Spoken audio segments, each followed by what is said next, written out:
My name is Kishette Roman, and I am a reference librarian and the head of adult programming at the Irvington Public Library in Irvington, New York. Joining us today is Chris from the Arrive Free Reading Room, and more importantly than any of us librarians, Delana Michelle from Book Yaya, who is going to introduce us to our guests tonight, Lee Woodruff and Kate Washington. Delana? Thank you so much, Kishette. But the only thing I need to correct you on is that I am not at all one of the most important people here. It is Lee Woodruff and Kate Washington, which I'm thrilled that we all get to be together on this beautiful spring evening here in New York, and from what Kate says, a beautiful spring afternoon in California. I'm going to tell you a little bit about Kate and Lee. Lee is going to read first. It's hard on camera to know which hand is which. Lee is going to read first, and then Kate will read. And after that, they will have a discussion that you can join into with questions. And you can do that a few different ways. You can go up to the participant section, put the cursor over your name, and a box will come up more. And you click the arrow and you'll see raise hand. You can raise your hand that way and we will call on you. You can go to the chat feature and you can write in your question there. I can ask them for you if you would prefer that, or I can let them know you have a question and we will call on you. Or you can go down to reactions under the screen and you can click a little hand raising on your square. We will see that and call on you. So lots of ways to participate. Lee and Kate are incredible women and they have written incredible books. So please don't feel shy. It's about all of us talking together. I'm going to introduce Lee Woodruff.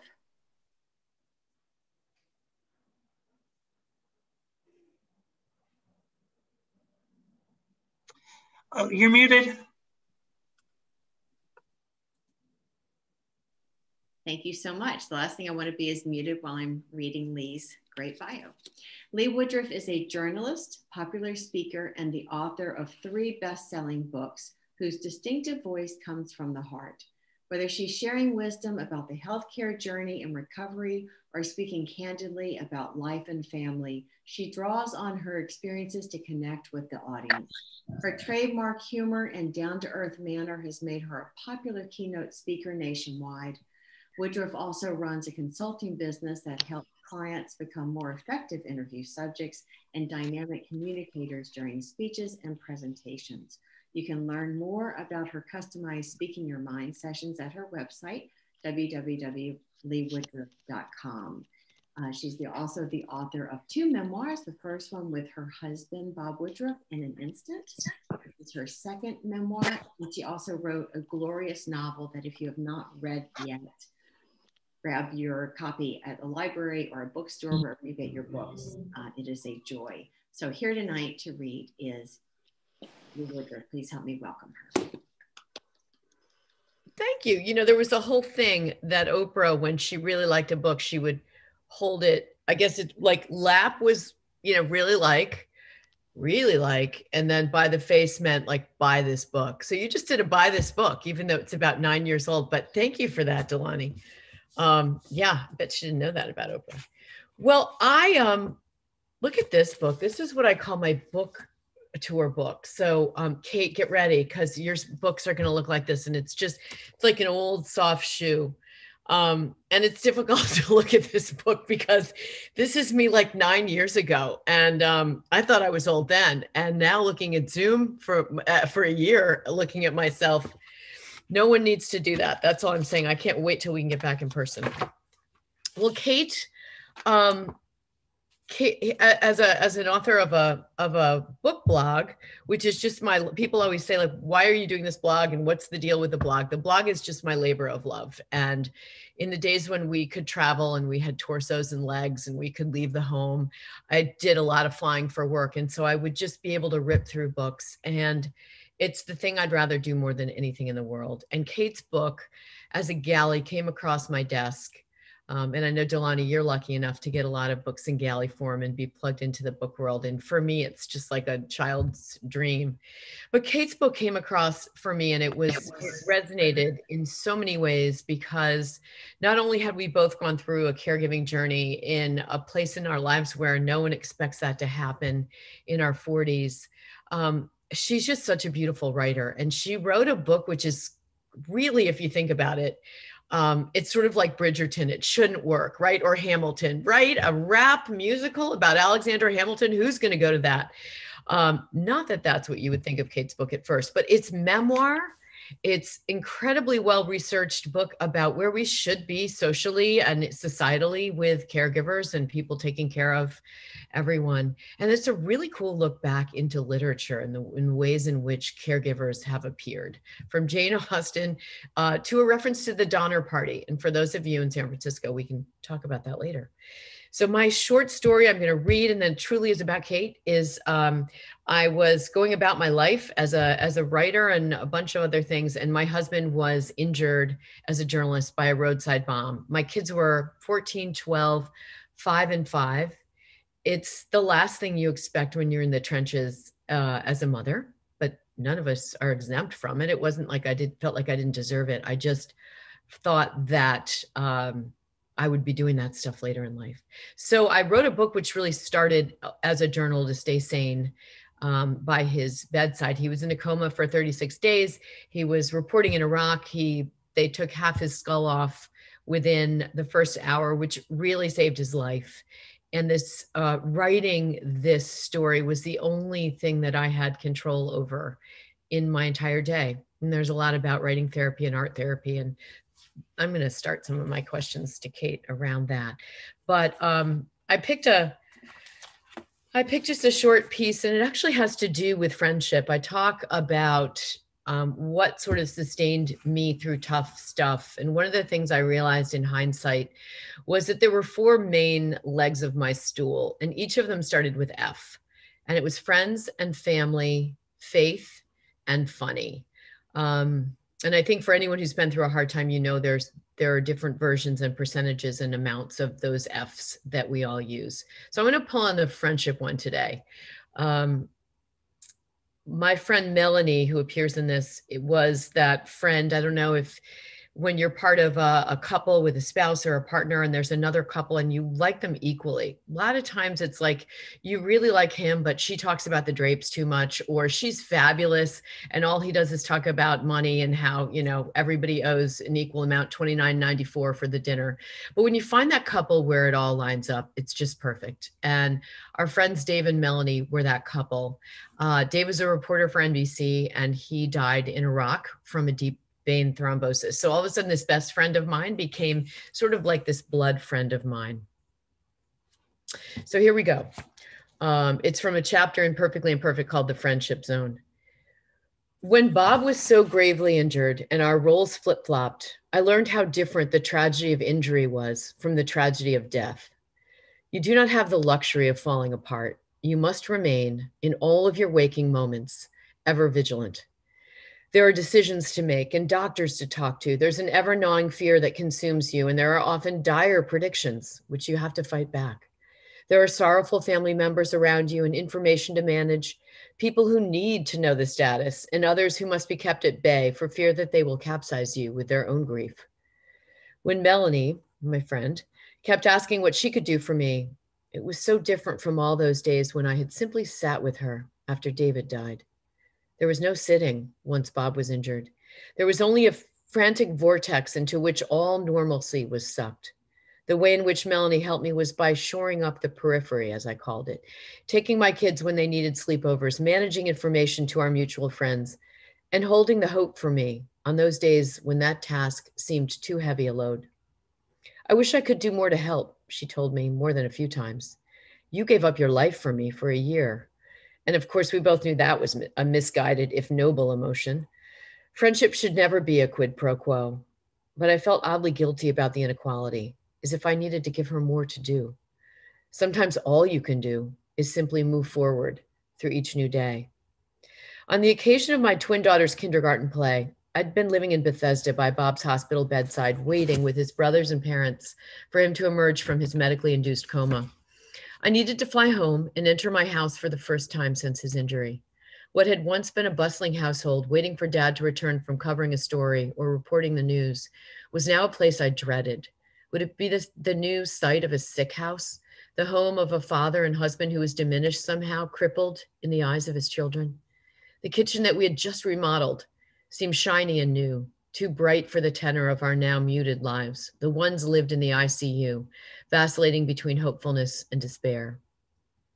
During my first trip away from Bob, Melanie came down to the hospital to fill my shoes, as my sister's close friends and Bob's family had done for me during the hours when I needed to step away from the bedside. With Melanie there, I knew he'd be tended to, and that he would feel the sense of a loving touch somewhere in the recesses of his coma. As I headed back down to Washington after the kindergarten play, I'd sobbed my way through the performance, thinking about how much Bob would have wanted to be there. Melanie and I crossed paths in the airport in DC. She was flying back home to her suburban New York town, and I was returning to my post at Bob's bedside. Sitting on a bench by baggage claim, we stared out at the airport traffic through the glass wall. During those moments, there was no one else in the airport, or so it felt. "Why us, Mel?" I said dejectedly. "We were just minding our business. We weren't asking for too much, were we?" She'd just finished telling me she believed Bob would be better and that he would return to reporting again, something that was difficult in the bright light of day to imagine after all the medical pronouncements and his present unresponsive condition. "I don't know why, Lee," she answered, her voice growing softer as she became contemplative.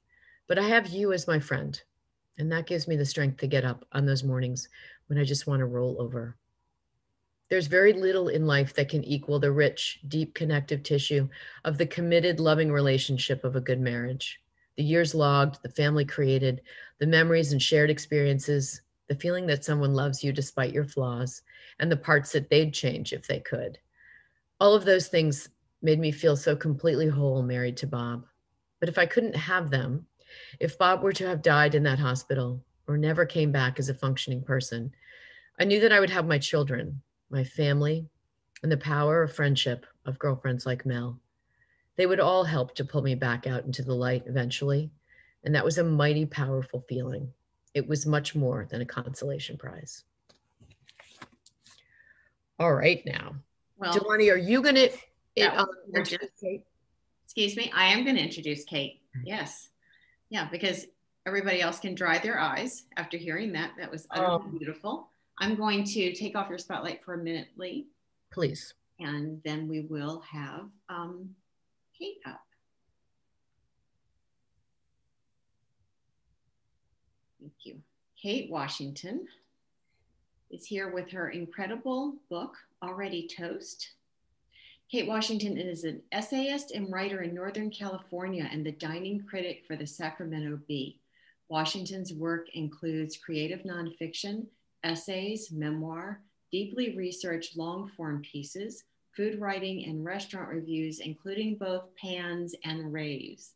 I love that you have that in there. In recent years, her work has appeared in the New York Times, Avidly, Time, Literary Hub, Bitch Magazine, Bellingham Review, Brainchild, Catapult, Dame, Eater, McSweeney's, Internet Tendency, Ravishly, The Toast, Southwest the Magazine, Sunset Magazine, Yoga Journal, The Washington Post, and more. She has also written a cooking advice column, The Kitchen Witch, for Edible Communities. She has served as a contributing writer at Sacktown Magazine, the local editor for the Zagat Survey's Guide to Sacramento Restaurants, and associate food editor at Sunset Magazine. She holds a PhD in Victorian literature from Stanford University and is a member of Les Dames d'Escoffier. Will y'all please help me welcome Kate Washington, who is here with her beautiful, heartfelt memoir, Already Toast. Thank you so much. Lee, you're a tough act to follow, but I'm going to read a little bit from the introduction to my book. This is the opening, and it explains a little bit about the title and my introduction to caregiving and where I was when I was burned out, exhausted. I'm sure many of you in the audience have had the experience of family caregiving and know how intense it can be. My own copy has not yet got all of the bits and Post-it notes that Lee's has, but I'm a little bit on my way. The book's only been out for 2 weeks, so I'm really excited to be here and to talk more about caregiving, family life, women, and all of it with Lee after I read from the beginning of the book. This is a section from the beginning and then the end of the introduction, and I'll apologize in advance if my glasses have glare. So, in despair, I typed caregiver into Google, planning to follow it up with resources or support group. The first search the autofill suggested, however, was caregiver burnout. I sighed and clicked. That morning, I'd cried my way through a miserable appointment with my husband, Brad's oncologist.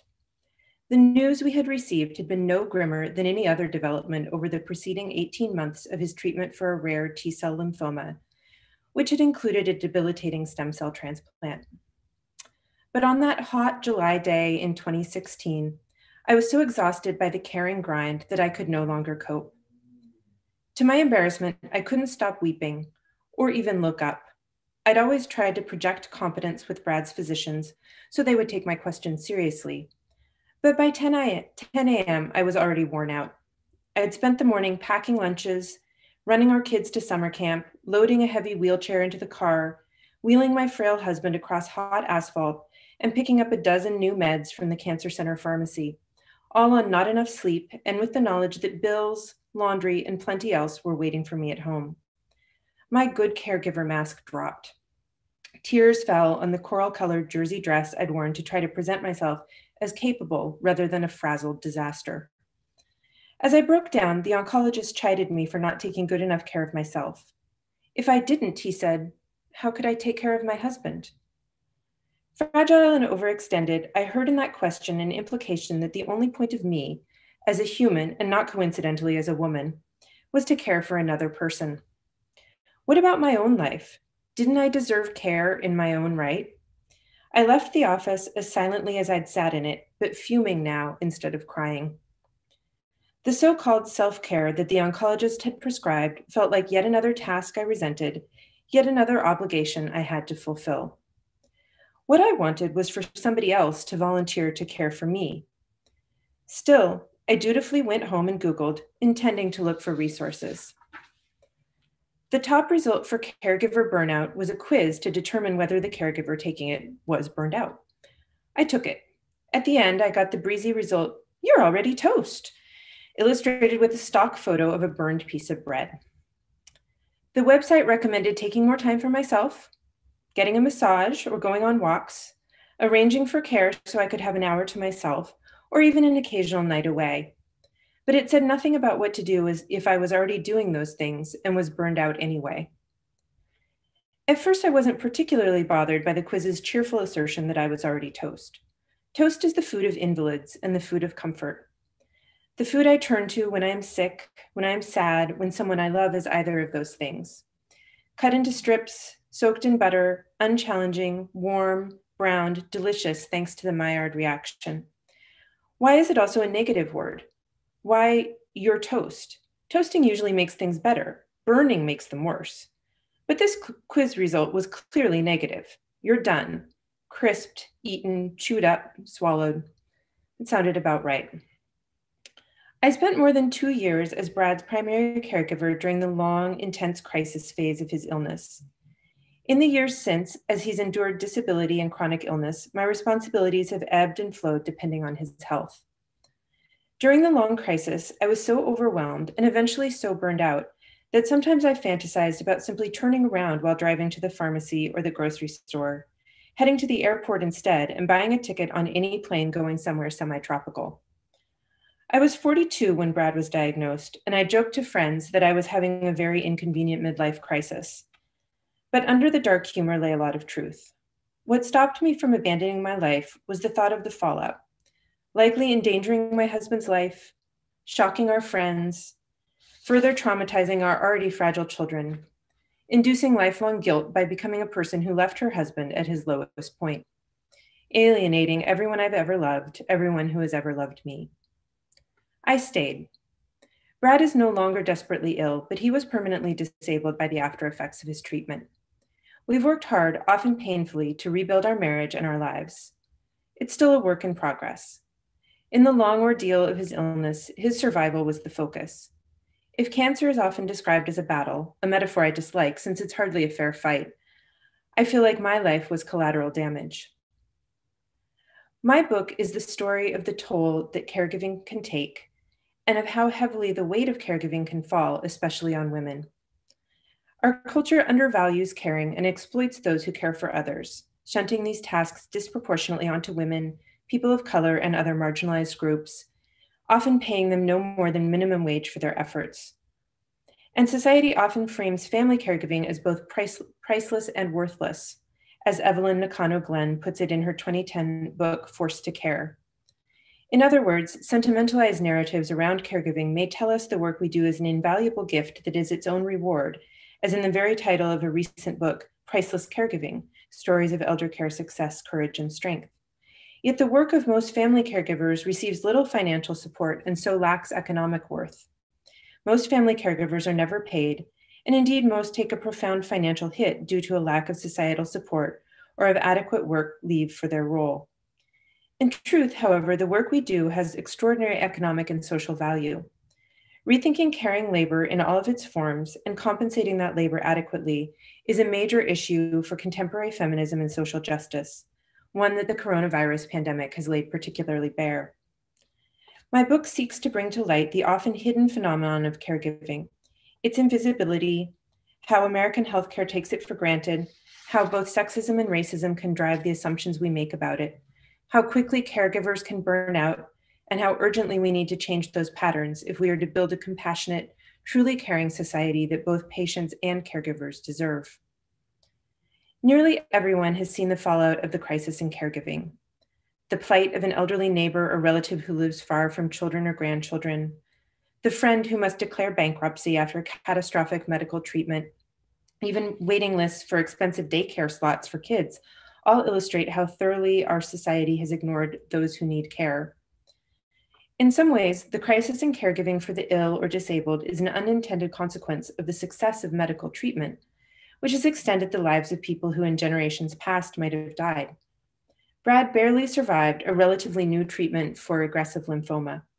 50 years ago, the disease might have killed him before it was ever diagnosed. He deserves better support than what I, his harried wife, could provide. And like all caregivers, I deserved a life of my own. For me, care work hardly felt like a vocation with implications of spiritual purpose and a deep internal longing. Instead, it evoked feelings of obligation. I suspect that's a feeling many women can identify with, whether because they've been married, a daughter to demanding parents, or a mother. I also worried that I was revealing a deep selfishness because I wasn't intrinsically drawn to the work of caregiving. Caregiving led me to a much clearer understanding of gender politics and invisible labor, not just in my marriage, but in my own mind. Arguments about caregiving bump up continually against an impasse. Sick, chronically ill, and disabled people have a right to the care they need to live. Their lives have unquestionable value. The lives and work of we who care for them have value too. But the urgent needs of our charges win out over our own wishes, which can always be deferred to another day, another time. The result is an invisible army of us pressed unwittingly into a kind of service many of us couldn't fully imagine before it crashed into our lives like a sour incarnation of the Kool-Aid Man. For caregivers, the crisis doesn't stop when the immediate threat to life for the ill person ends. The acute emergency of severe, life-threatening illness such as cancer, powerful, expansive, devastating, all-consuming, adrenaline-fueled, is the hurricane. Caregiving is cleaning up after the news crews have left, scrubbing the hidden black mold years later, becoming ill from contaminated floodwaters. Over the years of Brad's illness, I squeezed in all of the recommended self-care I could, exercise, therapy, occasional time away, but it wasn't enough to stem the ongoing emotional, physical, and logistical demands of the situation. By a couple of years in, I was collateral damage. I was already toast. Thank you.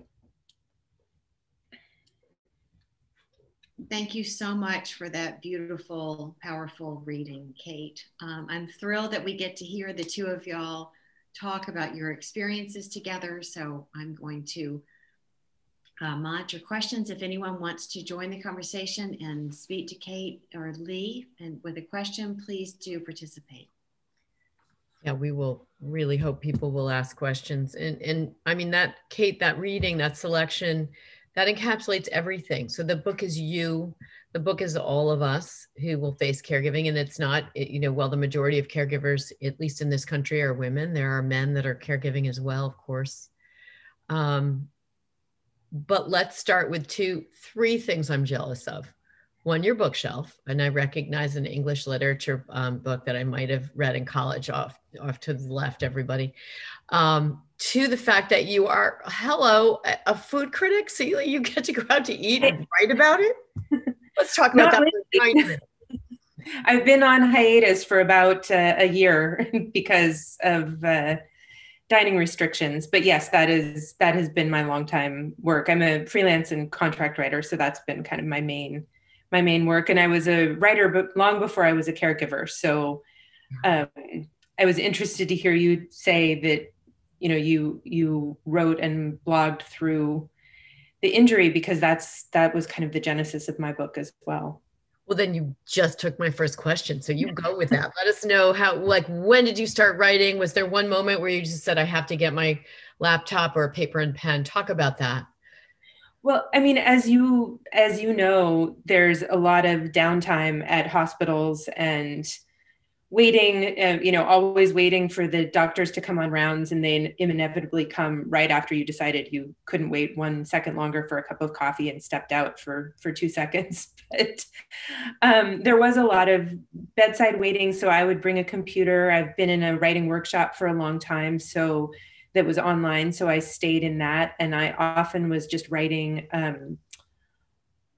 almost rants or diary entry kind of stuff, just recording what was happening especially during my husband's stem cell transplant. He was hospitalized for 4.5 months after that and was really, really ill.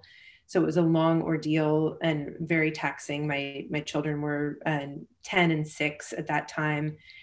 And so I would write bedside, but we also kept a blog to keep people informed about his condition, because as you, and I'm sure many in the audience also know, it's a really taxing element of caring for somebody, that you need to keep people informed. You know, family and friends, of course, want to know, and they have a right to know. And if you multiply that out to the texts and calls that you would get from everybody, it's a lot of restating the medical changes and what's happening, and it can be very emotionally draining as well as just time consuming. So we kept a blog about his status, his progress and prognosis through the worst of his stem cell transplant. So I was writing for that, and that was often kind of curated and shaped for the audience of family and friends.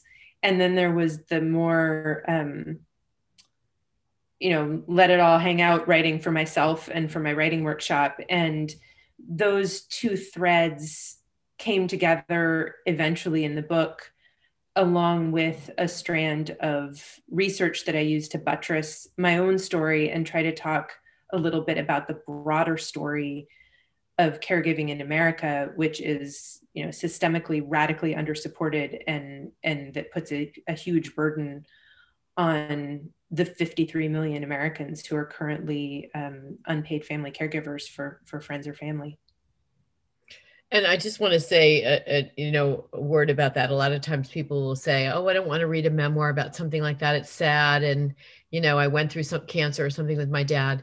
And I have to say, as someone, who wrote a book about our journey, and as someone who gets a lot of galleys, there's a tendency for writers to talk about so I get a lot of books, either self-published or otherwise, of people who've been through traumatic brain injury.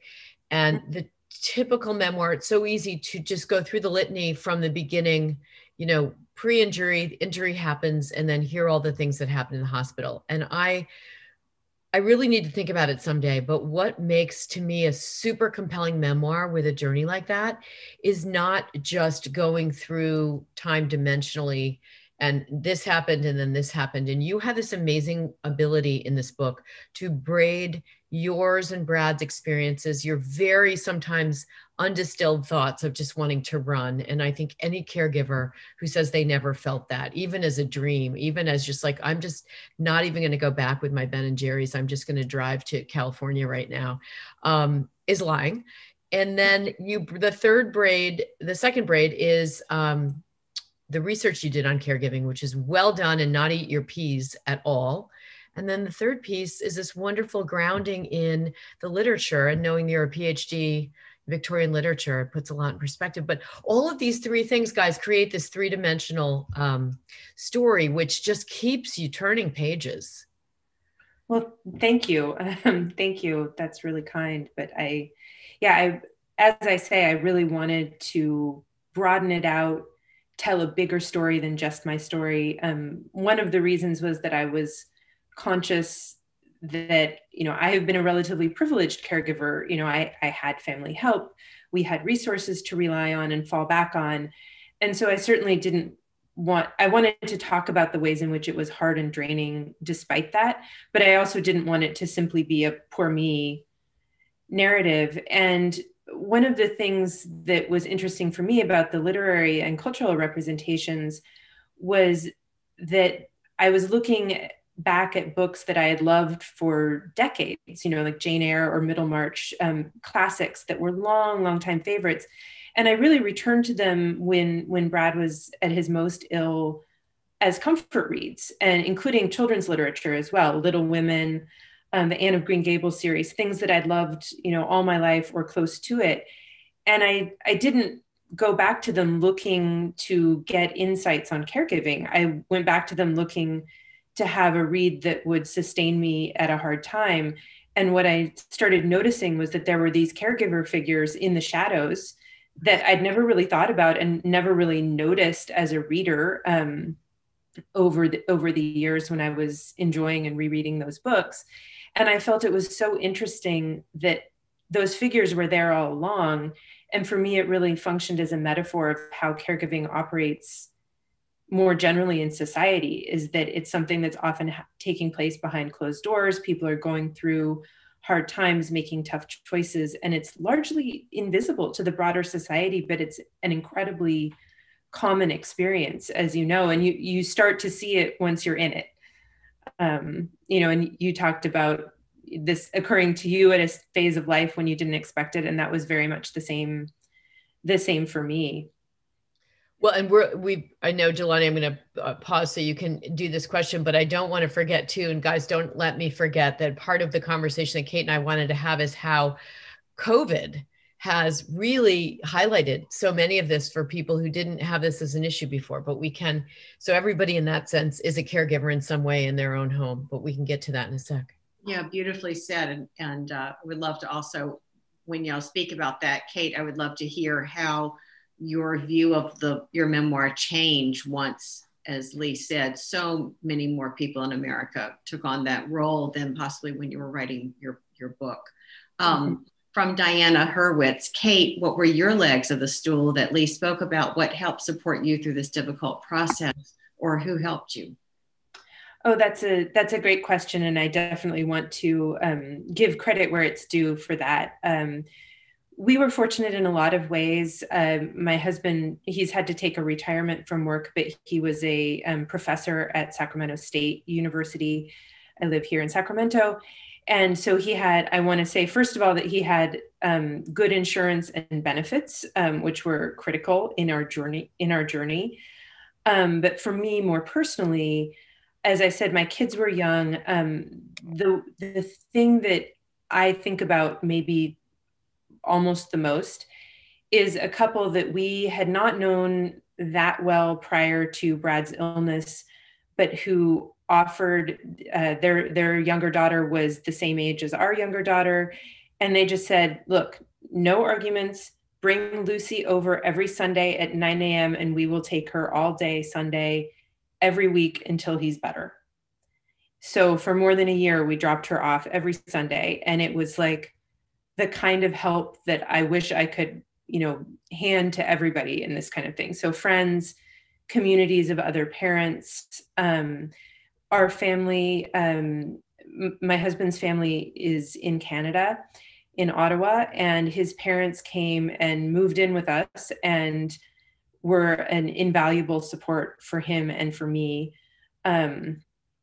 So that was an amazing support. I couldn't have done it without all of those things. And I think a lot about how challenging it is for the people who don't have that. I will also say that therapy was a huge leg of the stool, being able to stay in some therapy and get that mental health support, because it is so draining and challenging. And having professional assistance. We also were able to find support groups for our daughters, like an art therapy support group for them, because there was a period of several weeks or a few months when they couldn't see their dad because he was in isolation unit. And that was really hard for them at their age. So there were so many different supports that were really critical. Lee, are you okay if I bring in Jessica's question, since it speaks to, thank you, from Jessica Schwartz, being harried conjures up not enough time for yourself, but what about your experience with anxiety, which I feel like you started to speak to, Kate? Was it debilitating? And if so, how did you deal with that? Oh, that's a great question. I mean, it's so anxiety provoking to have somebody you love going through a very serious illness. And in Brad's case, we had inklings about his diagnosis before we got an official diagnosis. So there was a long period of anxiety and uncertainty that kind of ramped things up. And then he had long periods where, honestly, there were several weeks where it was really touch and go whether he would live or die. And I'm sure Lee could speak to this as well. Just the simple anxiety of having that uncertainty around the life of your partner is devastating. So I did, use support, was able to get some medication help for anxiety. Also the anxiety of keeping on top of everything around the house and keeping all the balls in the air and making sure that kids, were getting to school on time, and all of the things that go into running a household. Before Brad got sick, I hadn't thought about how to manage all of that alongside a crisis. I think that's one of the things that's really hard about family caregiving, is if you could stop everything else and simply focus on the caregiving for the person you love, it would still be incredibly hard. But with everything else going on alongside, it's really challenging to keep the balls in the air. And one of the things that really often falls by the wayside for a lot of people, and did for me, is work and professional life. There are statistics about how many people have to reduce hours or leave work entirely. And I, as a freelance writer, I had the freedom to simply not take assignments, and did that for a long time, and try to protect what I could of our home life, and some extra time for myself. But it was not easy. Lee, I don't know, do you want to speak a little bit to that as well? Yeah, I sort of dropped out of the workforce for a good year. And like you, I had always had sort of a flex work, and I had a client I'd had for 12 years that for a long time in Bob's journalism career was paying the bills, because he was making nothing. And I had to step away from that, which was sort of a heartbreak. But I feel like this is a great place, because I'm going to get this wrong, but I want to say that I read a statistic recently that I don't know, 20-something% of the women that have dropped out of the workforce, it was because of that very reason. And thankfully not because their husbands were in a life or death situation, but just having to let that string go so that they could do all of the other strings that you've just described that work when we have those societal pillars to support us, daycare, someone to come in and take care of dad, And I just find that a stunning, and there are lots of stats on how much women in the workplace will be set back, and the gains that we're hoping to make around the board table and in the CEO office have just been really set back by COVID. So maybe this is a good place to talk about the ways in which your story aligns with the story of so many women over this past year of the pandemic. And maybe there are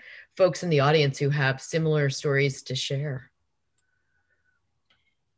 Yeah, I think, that has been one of the real hallmarks of the pandemic period. Some people have dubbed it, the she session, because so many women are having to drop out of the workforce because of care responsibilities. And I think the broad narrative of that has been around childcare, which is a very much a parallel and interlinked issue with caregiving. But there are millions of women who are sandwiched caregivers who are, working to get care for their for elderly relatives during this time. I think we've seen that a lot with the difficulties of getting people vaccinated. That's often fallen on, the younger generation to set that up for parents. The pandemic is a really interesting case, I think, around caregiving, because it's highlighted, for me, it's really highlighted the degree to which we all need care and those social supports and the kinds of not just medical caregiving and tasks, but human contact and love and care, at the same time as it's kind of taken that away from so many people. The isolation of the pandemic has made it really challenging. And in terms of medical family caregiving, I think COVID has really shown the degree to which everybody needs an advocate in a hospital or medical setting. And it's really robbed a lot of people of the ability to have that because of the restrictions on, who can accompany people. So to me, it's just really highlighted a lot of the cracks in our systems of care. Well said. And Lee, if you don't mind, I'll jump in with a question from Merle, which is also speaks to what y'all are discussing. From Merle Keitel: my research as a psychologist who studies resilience of and stressors experienced by caregivers, I often hear that medical professionals say things that feel unsupportive or not helpful. What was it that would have been helpful for you to hear as a caregiver? And maybe both of y'all could speak to that. That's a great question. Merle, I love you, Merle. Where were you 15 years ago, my friend? I love that research is, sorry, Kate, I'm going to jump on this because I want to just give Merle a hug. I think that I'm fascinated by research on the caregivers, because caregivers have post-traumatic stress. Do not call my house after 9 o'clock at night. I'll be on the ceiling. And of course, that's has been overlooked, and I love that people are studying it.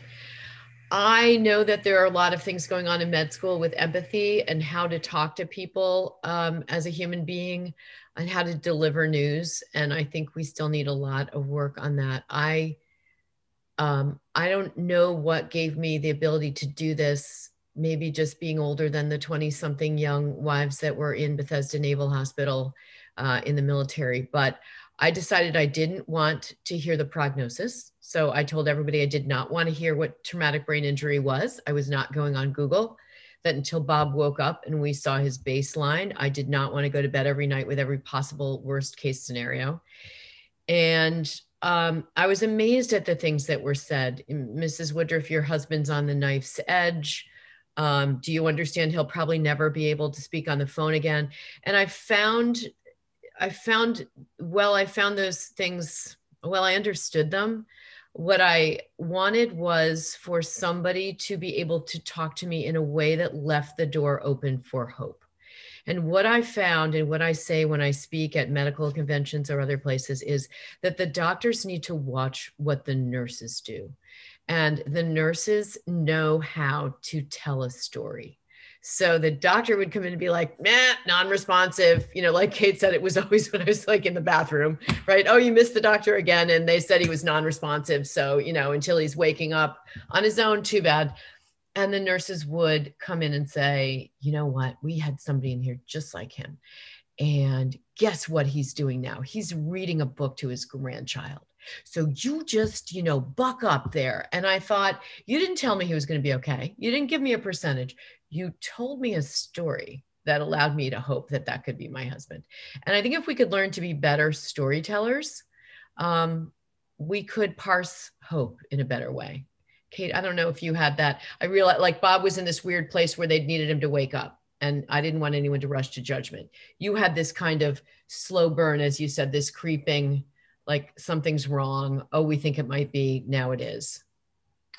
Yeah. And then we had long periods of uncertainty later as he was going through a stem cell transplant. I really think your idea about, we need storytellers and people who can kind of situate the patient in a narrative and include the caregiver in that narrative is really critical.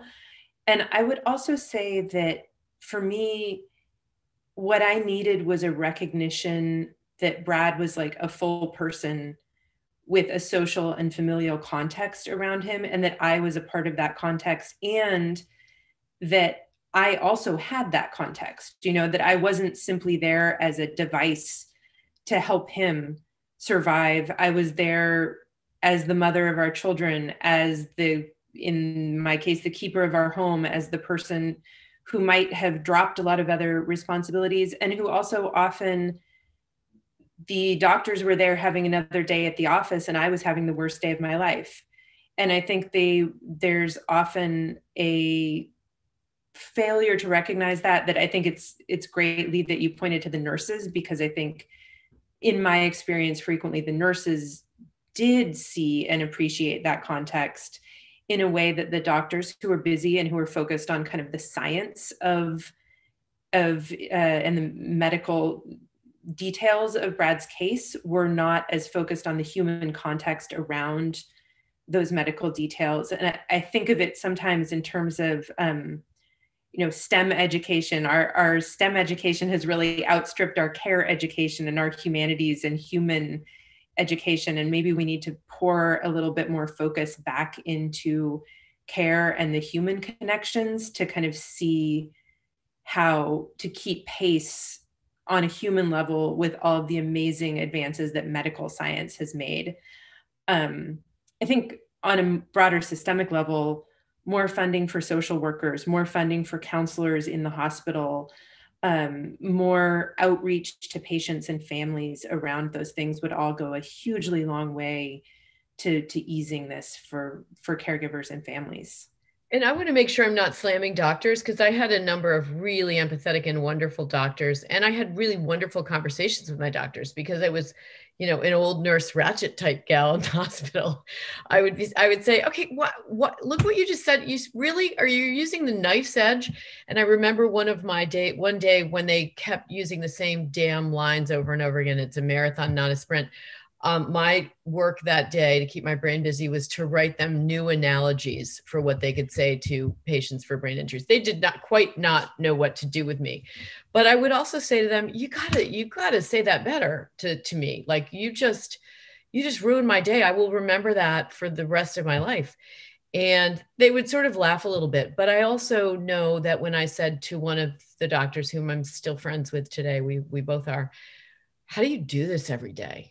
How do you walk back in the door to your beautiful family? And you 3 of these young guys, these Marines, didn't make it. And he said, we do have to leave it at the door at times. There are probably moments we do seem cold and unattached, and that's not because we don't care. But if we did this every day and brought it home every day, we would never get up in the morning. And I have to respect that. Yeah. Yeah. And I also should say, the physicians saved Brad's life, and they're amazing, wonderful, devoted, compassionate physicians. And I think there are big systemic pressures around time and what insurance covers and all kinds of things that are probably beyond the scope of what we're discussing here that also contribute to, a real over-reliance by the medical system on caregivers that puts a real strain on families.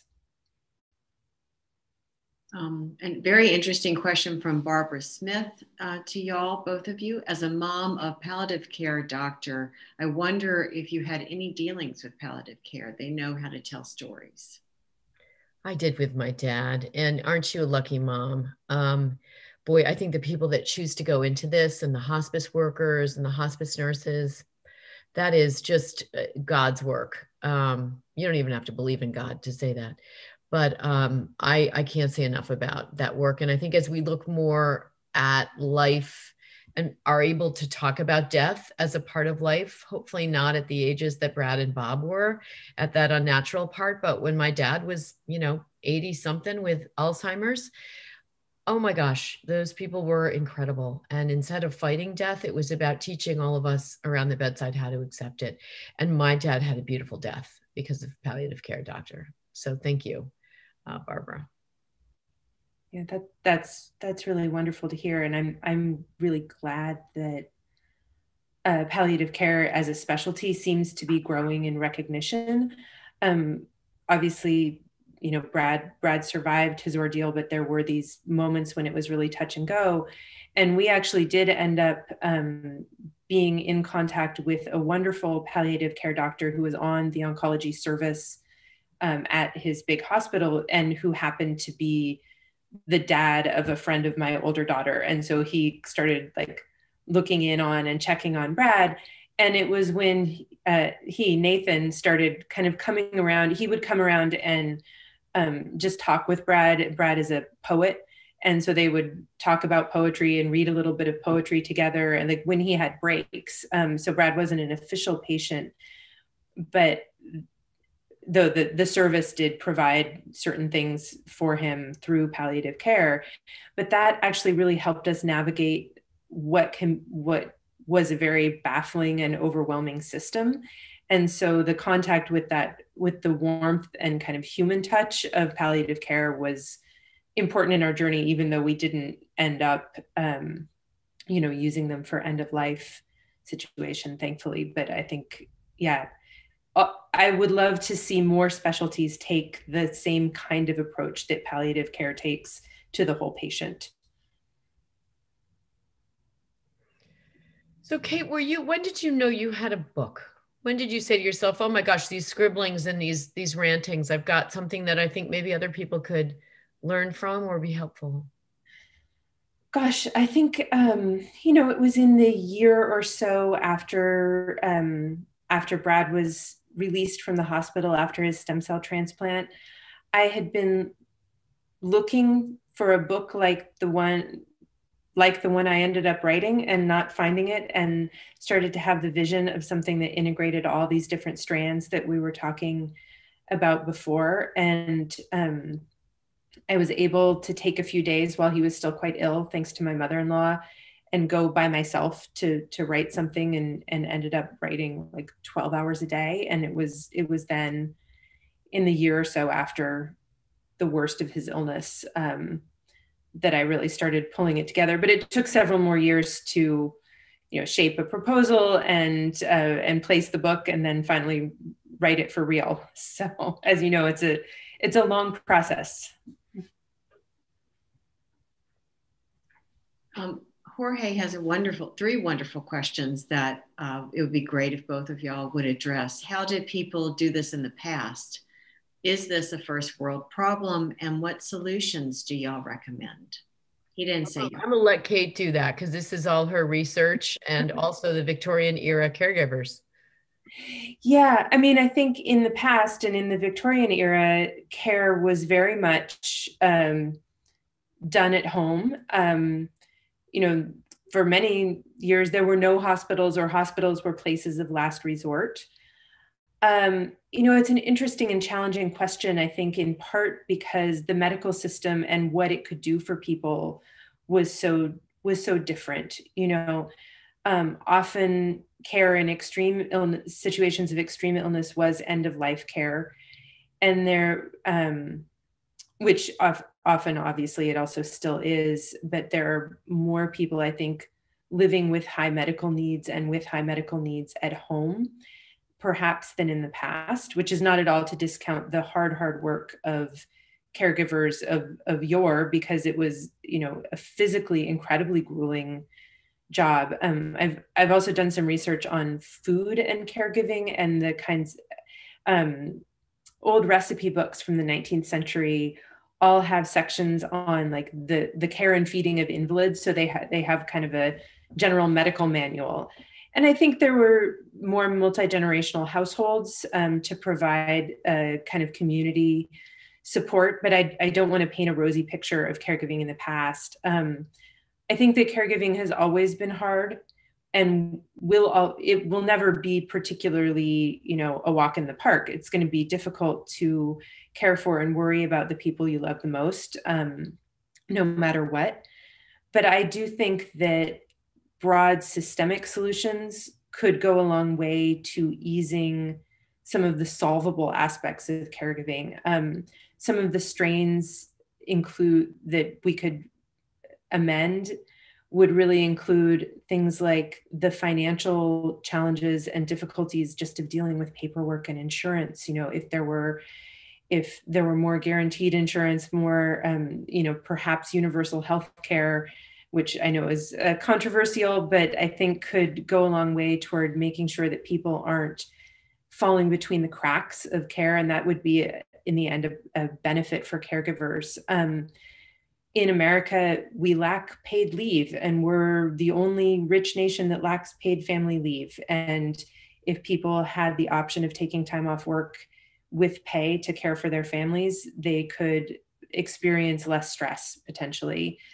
I think there are other policy solutions that people could look at. And then I've also been seeing a lot of businesses springing up to fill this gap in particularly caregiver education. We haven't really talked about that, but a lot of caregivers are thrown in the deep end doing pretty high-level medical tasks with pretty minimal training, and can be very, very overwhelmed by that. And so outreach, education, proactive steps to prepare people for caregiving, especially as the baby boomers age into needing elder care.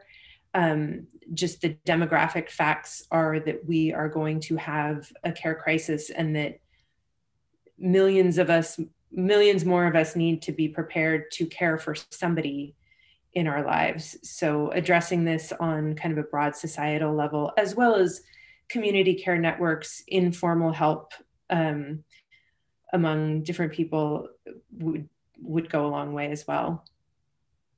What a beautiful vision for us to search for, work towards, help our society have, ours and the world. Thank you so much, Kate, for that beautiful answer, and Lee, for what you contributed with your personal story. It's rare that we have an evening where the conversation and the work is of this level of empathetic and personal nature, plus this kind of research with things that can really help us as a society. So this feels very, very special.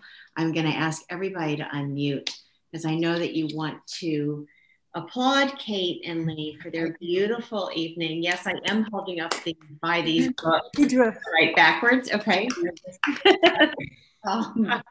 Kate, you're so great. much. And I'm turning everything over to Chris Shoemaker from the Rye Reading Room, who helped make this possible. Thank you, Chris. Say good night. Good to see you, Lee, and a wonderful discussion as always, and nice to hear from you for the first time, Kate. It is such a pleasure to be able to present these author talks on behalf of the library. And thank you so much, Delaney and Book Yaya, for facilitating all the connections. We have more events coming up. You can find the schedule online at libraryauthortalks.org and learn the details of the awesome work that Book Yaya is doing at bookyaya.com. The next event is on April 13th. The Scarsdale, Dobbs Ferry, and Hendrick Hudson Libraries will be presenting Julie Metz and Danielle Tresoni. So I hope you'll sign up and join us for that presentation. And just again, a big round of applause to our two amazing talents, and to our facilitator tonight. Thank you all so much. Good night, Lee. Good night, Kate. Thank you so much. Everyone. Thank you for a great program. Thank you, guys. Thank you. Bye-bye. Thanks. Thank you all. Thank y'all. Good night.